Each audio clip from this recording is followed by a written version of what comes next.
So good morning and welcome to Wake Up American Ministries. It is April 16th. Can you believe it? Easter was last week and now we are moving on. It'll be 4th of July here before long, and then it'll be Thanksgiving and Christmas. The year is quickly slipping away. But today we're gonna have this week and next week. We're gonna be talking about warfare, seen and unseen. But we're going to just take a minute here for the commercial break. So this morning we will be in Oak Park at the United Fellowship Baptist Church. We'll be preaching there. And so if you don't have some place that you want to be, please come and be with us. And if you don't go there, of course, you know you have an open invitation to our home church, the Rock Worship Center. And if you don't go there, then please go somewhere. You still have time. It is 8:50. Hey, throw on some clothes, brush your hair, brush your teeth, and get to Sunday school somewhere. And if you can't make it to Sunday school, if you're one of these, you got, the husband, the wife, and 6 children, and 1 bathroom, I get it. That can be a problem. Try to make it to the 11 o'clock service. But please go somewhere because folks, we are definitely in these last days. And so, anyhow, we're going to get started here. So, our first thing I want to talk about here today is 2 Kings chapter 6, verse 8 through 23. And no, I'm not going to read that. I'm just going to give you a very quick kind of a recap of this passage here. This is the unseen warfare, the unseen warfare. So, what's happening here is there's the prophet Elisha, not the one with the S. We get confused about them two sometimes. But here Elijah he's the prophet of God, he's the man of God. He's in a place in northern Israel called Dothan, and I'm probably not pronouncing that correctly in the Jewish or Hebrew language or whatever, but anyway, that's how we would say it. And so he's in this place, and the Lord begins to give him revelations about something that is about to happen. And the king of Syria is planning war, making war plans against the king of Israel. And so what is happening is God is revealing these plans to Elisha, who in turn is relaying these battle plans to the king of Syria. And so as the king of Syria I think I said that wrong. He's relaying the battle plans that the king of Syria has to the king of Israel. That's what I meant to say. So anyway, the king of Syria is kind of like setting up these places where he's trying to choose the place of battle. And so Elisha is being foretold by God. And so as the king of Israel is being made aware of these plans, that he's avoiding those places. And so anyway, so the king of Syria, he begins to realize how is the king of Syria finding out about my plans, and then how is he able to avoid the places that I have set up to go to war against him? And so he believes that there's a spy within his camp. And so anyway, so he has a person that comes in and says, no, there's no spy in the camp. It's this man, Elijah. And so Elisha is brought forth. Well, let me back up a little bit. The king of Syria says, where is this man Elisha? And they say, he's in a place called Dothan. And so what he does is he sends a small portion of his army to go and get Elisha. So here we are in picking this up here in verse 16 and 17, where Elisha's servant wakes up early in the morning, and he goes out, and I don't know how big this little town is, probably not very big, but anyway, he realizes, the town has now been surrounded by a band of soldiers from Syria. So now he goes and he tells Elisha, and somebody said, oh yeah, I remember that story now. So he goes and he tells Elisha, and this is verse 16, and I will read it. And I can imagine that the servant, he's probably in kind of a panic because he realizes we in trouble.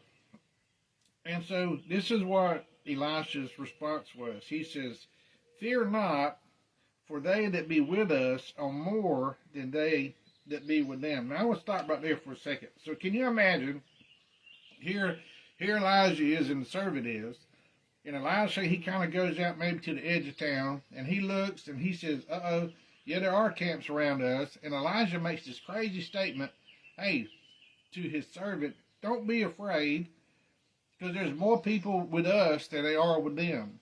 So I can imagine just in my mind that the place they were in was rather small, and so immediately the servant realized they were outnumbered. And then here Elisha is making this crazy statement. So you can imagine that in his mind he's going, Elijah has flipped his lid. But let's see what happens after that, right? Because this is that part of that unseen thing. And so it says here, so verse 17 says, and Elisha prayed and said, Lord, I pray thee, open his eyes, talking about the eyes of the servant, that he may see. And the Lord opened the eyes of the young man, and he saw, and behold, the mountain was full of horses and chariots of fire round about Elisha. So, anyway, so in the unseen supernatural spirit world, here is God had sent all of these, and my only guess here is these are angels who are in chariots of fire.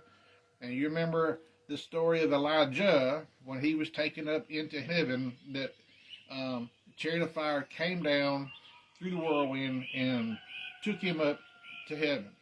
So here you are, got Elijah now, seeing the same thing again, and now this servant's eyes to see Elisha, he was the man of God. He was the prophet of the moment.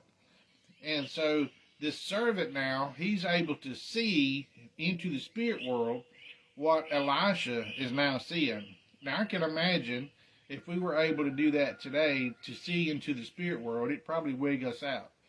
But this servant now, who is able to see what Elisha is seeing, he's now heavily encouraged because he realizes, hey, it appears on the surface it's just us, a small band of people against this army, a trained army at that, who has come against us, and we were going to surely die. But now he sees that God is fighting for them. And anyway, so we know how this goes. So there was a loud noise later on, I think that night maybe, and those soldiers became afraid, and they were in such a hurry to leave, they left behind everything. So anyway, that is the unseen. So remember that God is always fighting for his people. He has a promise. He'll never leave us nor forsake us. Well, I say, well, who is his people? Well, his people are those that are saved and have their names recorded in the Lamb's Book of Life. So if you don't know that your name is recorded in the Lamb's Book of Life, if you're not sure, or you're not in that place with God where you know you need to be, then you're not guaranteed God's divine protection. Does he extend mercy to us? Absolutely he does. Does he have to? No, he doesn't have to, but that's just who God is. But, you know, we shouldn't take mercy for granted, because at some point that mercy can expire, and God can say, you know what, you're never going to come to me, so I'm gonna let you have your way. Anyway, that's the unseen. So here we are in Matthew 24, and you say, I knew he was going to go there. I knew he was going to go there just as soon as he said the words, the end time, the end days. So, but it's important that we understand, because there are things that are happening right now in our world that maybe you're not aware of, or maybe you don't, maybe you hear a little clip about it, and you're just not really following things, or maybe you don't understand prophecy the way other people do. And I'm not saying I'm an expert, because I'm not, but I have studied this stuff a lot. And anyway, so I'm going to do my best today to kind of give us a kind of a prophetic update of things we can see, because this is where we are in our world today, and this is things we got to deal with. And we have to come as a nation and as a people here that we need God. And we're farther away from God in our nation right now than we ever have been. And unless something changes, America's going to fall. And I'm not the only one that believes this or says this. So you can write it down in your little book somewhere. If we don't see a change, if we don't see real revival come to America, America will fall. So anyway, Matthew 24, verse 5 and 6. I'm not going to read this whole thing. You know it very well, but this is what Jesus told his disciples. He said, "Take heed that no man deceive you, for many shall come in my name, saying, I am Christ, and shall deceive many, and ye shall hear of wars and rumors of wars. See that ye be not troubled, for all these things must come to pass, but the end is not yet. For nation shall rise against nation, and kingdom against kingdom, and there shall be famines and pestilences and earthquakes in divers places." So, what are we seeing today in our modern world that says, those verses are we're already seeing a lot of this taking place. Now, the only thing is, this gets worse. After the rapture, this gets accelerated dramatically. You don't want to be here. You don't want to miss the rapture. And so, well, I don't believe in the rapture. Okay, well, you can believe in this, because the Bible says that great catching away. You can believe in that. We just call that the rapture. So you call it what you will, but you don't want to miss that event. But anyway, so some of the things that are happening right now. China. If you haven't been paying attention to China, China right now is exerting more influence over world affairs than anybody else. You say, well, what about the great United States? Well, I hate to tell you this, and if you're not, whether you agree or whether you disagree, all you got to do is watch what China is currently doing. China just brokered a deal between Saudi Arabia and Iran, and a deal between Saudi Arabia and Syria. You say, well, what's the big deal about that? They're all in the Middle East. Well, the big deal is for years, Iran, who is, I believe, Shiites, hate Saudi Arabia, who are Sunnis. They're all Muslims, but they have a different belief in Islam. And so because of that difference in their belief, they kind of hate each other. But what has happened is, whenever Donald Trump lost the election and Joe Biden became the president, and we know that he's a weak president. I mean, there's days, and I don't mean this ugly, y'all. We need to be praying for our president. Sometimes it seems like he don't even know what day of the week it is. And so as he goes and he engages with these international world leaders, that they realizing this dude, he's, I hate to say it, but he's old and he ain't ticking on all cylinders, And I don't mean that ugly. I really don't. Because it's really sad. Because it has put us, the United States, in a very diminished capacity in world affairs and in our own affairs, and in the confidence that these other countries had in us to be there and support them and help them is diminishing. So what does that mean? Well, that means that Saudi Arabia is doing really the only thing they can do at this point. And, Iran is trying to develop nuclear weapons, and they're on the verge of having enough enriched uranium to make that happen.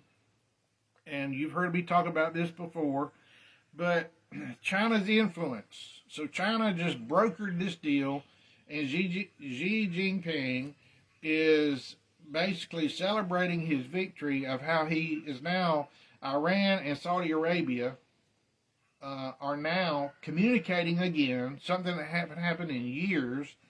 And now Saudi Arabia and Syria, now you remember, where's Syria? Syria is up there at the northeast portion. If you go straight north of Israel, a little bit to the northeast, there's Syria. And if you know anything about what's going on over there, if you keep up with that stuff, then you know there's constant conflict going on over there. So right now there's constant conflict between Israel and the Palestinian Authority. There's almost a constant thing going on between Israel and Gaza. There's almost weekly, or it seems like every other week, that Israel is bombing Iranian military sites that are being established in Syria. And Russia also has a presence in Syria. So And then there's growing tension now between Israel and Lebanon, because terrorist factions there have essentially taken over the government of Lebanon. And now all of these entities seem to be and I just read an article this week, how all of these entities are now, who were once kind of doing their own thing, that Iran is now, who's supplying most of their arms, by the way, their munitions, rockets and such things like that, drones, that now Iran seems to be kind of bringing some unity amongst these groups, Hamas and Hezbollah, and the Palestinian Authority, who their influence is Mahmoud Abbas. I mean, he's done. He's basically washed up, and other people are beginning to take control who are more violent, and they hate Israel with a passion, and they have no desire to have peace with Israel. And so there was an article. And this article said this, that Israel is possibly going to be fighting their enemies on multiple fronts at the same time. So now Gaza is located in southwest Israel, the Palestinian area, the West Bank, that is due east of Jerusalem. Syria's northeast, Iran is east, and then of course if Saudi Arabia now has kind of an alliance going on with Iran, and you got Lebanon, which is northwest, up there on the other side of the Golan Heights. You say, well, I don't know anything about all these places. Well, trust me, right now there's 1, 2, 3, 4, 5 possible areas of, and we're not even talking about Egypt here, what Egypt might do. That when all of this begins, how bad it's going to be for Israel. And we don't even know if our government will stand up and support Israel. So what's that got to do with anything? Well, I'm telling you, y'all, if we abandon Israel, we're done. We are done. Short of revival and short of us staying true as a true ally to Israel, America's done. So it's even more important that you and I, as believers in Christ, that we got to reach people, because this thing is quickly coming to an end in the world that we know. Anyway, other things. Earthquakes. About a month ago, a little more, the great earthquake that hit Turkey and Syria, and there was kind of a wave of earthquakes. And this is the 5th deadliest earthquakes since 2000. In other words, in this century, nearly 58,000 people died. And we just read this about how famines and earthquakes, pestilence, are we not seeing those things come to pass? Because we got famines, we got droughts, we also have floods. Well, what happens to crops? Droughts damage crops. They can't grow, they won't produce. Guess what floods do? Floods wash away crops. And right now, California, who's one of the leading producers of produce in the United States, is getting unprecedented rainfall like they haven't had in years and years and years. This affects crops. Many are saying because of the war of Russia and Ukraine that the wheat and the barley and all that stuff that is produced over there in great numbers is it's just not being exported at the rate that it was. So what does that mean for us? Well, a lot of people are saying and predicting there's going to be food shortages later this year and into 2024.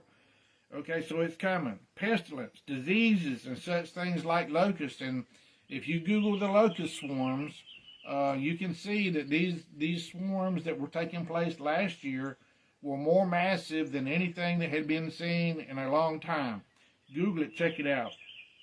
So anyway, so what about personally? What about warfare in our personal lives? Well, life is a day-by-day struggle.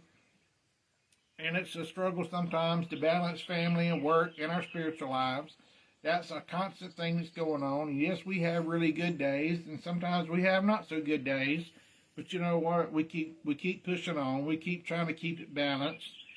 But remember this, because we're going to pick this up next week, so I'm going to go into some more detail about this right now in our personal struggle. And I want you to remember this, that just as Satan never gives up trying to tear us down, God never gives up on trying to lift us up. So that's your encouragement for today. Well, how does he do that? Through prayer time, through Bible study, through praise songs, what you listen to, what you watch, what you read. He uses other people. He uses the Holy Spirit. And any other means that God decides is in our best interest, because that's, at the end of the day, folks, God has our best interest at heart. All the time. You say, well, what about whenever God allows things to happen in my life? Well, you know, the Bible never says every day was going to be easy. It never promised us every day was going to be easy. Look at Job. Brother Collins just preached on Job just the other night and the things that he went through. But after he went through it, look at what God did with him, how he blessed him abundantly. We got to go through things because, you know, if life was perfect every day, we would probably lose sight that we have a need of the one true God. So anyway, there's a song called Waymaker. I love this song. And this song, it says that God's a miracle worker. He's a promise keeper. He's a light in darkness. And this is what it says. I really love this part. He said, even when I don't see it, he's working. And even when I don't feel it, he's working. And it says he never stops. He never stops. He never stops doing and caring and loving his children. Because, folks, there's a thing in the world today that says we're all God's children. That is not true. We are all his creation, but we're not all his children. The only way you become his child is you have to be accepted into the family of God, and that happens through salvation, and that only comes through Jesus Christ. So anyway, remember this. Greater is he that's in you than he that's in the world. That's all we're going to have time for this week. We're going to pick this up again next week, and I'm going to give you, hopefully, some very interesting statistics that show that the warfare that is unseen, but if we look in closely enough, then we can see it. And what does that mean? That means that we can prepare ourselves. We can prepare ourselves. And that is where we as Christians and believers, that's what we need to be doing. We don't need to be going through life in kind of a happy-go-lucky, ho-hum, everything's good. And look, there ain't nothing wrong with having a good moment. I'm not saying that. What I am saying is we need to stay mentally prepared, spiritually prepared, and ready for what's coming our way, because, you know, life has a way of messing up your plans. Anyway, go to church somewhere, get involved, stay involved, keep looking up, because our redemption is drawing nigh. That's all we have for you this week. Hey, share this. You ain't got to like it or love it, but please share. Sow seeds into somebody else's life. And Lord willing, we'll see you next week.